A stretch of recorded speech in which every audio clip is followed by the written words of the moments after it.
नमस्कार दोस्तों, आज की यह कहानी आमला की एकादशी की है। फागुन मास के शुक्ल पक्ष की एकादशी को आमला की एकादशी तथा रंग भरी एकादशी के नाम से जाना जाता है। इस दिन आंवला के पेड़ में पूजा की जाती है। ऐसा माना जाता है कि एकादशी के दिन आंवला के पेड़ में भगवान विष्णु का वास होता है।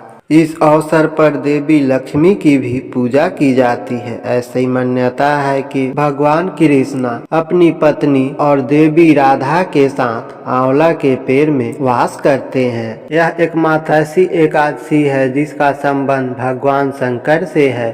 इस दिन काशी विश्वनाथ वाराणसी में भगवान शिव और माता पार्वती की विशेष पूजा होती है। मान्यता है कि इस दिन बाबा विश्वनाथ माता गौरा को गौना कराकर पहली बार काशी आए थे। तब उनका स्वागत रंग गुलाल से हुआ था। आंवला की एकादशी की पौराणिक कथा के अनुसार भगवान विष्णु की नाभि से ब्रह्मा जी की उत्पत्ति हुई थी। उत्पत्ति होने के बाद ब्रह्मा जी के मन में जानने की जिज्ञासा हुई कि वह कौन है और उनकी उत्पत्ति कैसे हुई। इस प्रश्न का उत्तर जानने के लिए ब्रह्मा जी ने विष्णु जी की तपस्या करने लगे। ब्रह्मा जी की तपस्या से प्रसन्न होकर भगवान विष्णु ने ब्रह्मा जी को दर्शन दिए।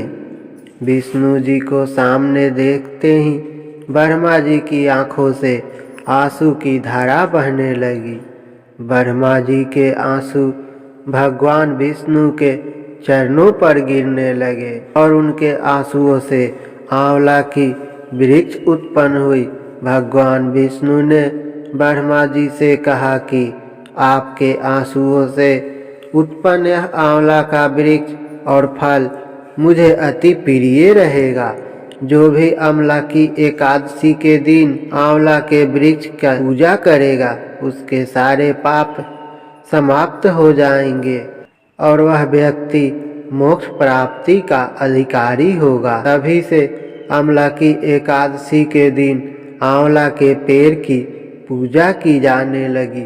साथ ही उस दिन भगवान विष्णु को आंवला अर्पित किया जाता है और उस दिन एकादशी करने वाला आंवला ग्रहण करता है तो बेहद फायदेमंद होता है। आंवला की एकादशी के दिन एक और कहानी में एक राजा के कथा का लेख मिलता है जो पूर्व जन्म में एक शिकारी था। एक बार आंवला की एकादशी के दिन जब सभी लोग मंदिर में एकादशी का व्रत करके भजन और पूजन कर रहे थे, तब मंदिर में चोरी के इच्छा से वह मंदिर के बाहर छुप कर बैठा था।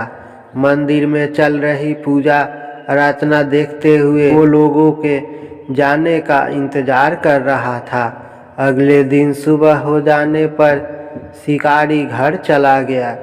इस तरह अनजाने में शिकारी से आंवला की एकादशी का व्रत हो गया। कुछ समय बाद शिकारी की मृत्यु हुई और उसका जन्म राज परिवार में हुआ। यही कारण है कि सभी एकादशियों में आंवला की एकादशी का विशेष महत्व है। इस तिथि को महत्वपूर्ण बताते हुए भगवान श्री कृष्ण ने गीता में कहा है, मैं वृक्षों में पीपल तथा तिथियों में एकादशी हूँ। एकादशी तिथि मनुष्य के लिए कल्याणकारी है। अगर आपको एकादशी की कहानी अच्छी लगी तो प्लीज़ वीडियो को लाइक और चैनल को सब्सक्राइब कीजिएगा। धन्यवाद।